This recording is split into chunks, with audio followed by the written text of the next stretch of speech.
কোথায়? তেল তো আপনাদের রেগুলার যাচ্ছে। এটা আপনি যে কাগজই দেন এটা দেখে আমি বুঝবো না যে এটা কোথা থেকে। ওই কাগজের সাথে এটার কি সম্পর্ক? কাগজ আপনি যে কাগজ দিবেন সেই কাগজের সাথে এটার কি সম্পর্ক? কোথায় আছে? কিছু লেখা আছে এটার মধ্যে? এটা সরিষার তেল না পামোলিন সেটাও তো আমি যে লিখিত নেই।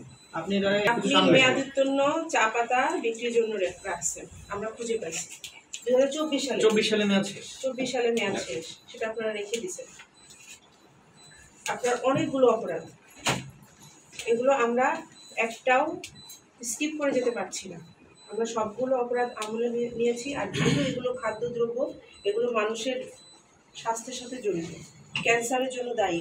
এই তেলের মধ্যে যা মিশায় সেগুলো আমাদের কার্সিনোজেনিক, ক্যান্সারের উপাদান এগুলোতে থাকে। আপনি যে হিট দিচ্ছেন, হিট দেওয়ার ফলে এই যে প্লাস্টিক গলে গিয়ে তেলের সাথে মিশে গেছে, এটা এখন খাওয়া যাবে না। আপনার এই অপরাধগুলো বিবেচনা নিয়ে আমার এই হচ্ছে গিয়ে ওজন ও পরিমাপ আইন 2018-24 1 ধারা সুস্পষ্ট লঙ্ঘন এবং বিএসটিআই আইন 2018 31 ধারা লঙ্ঘন।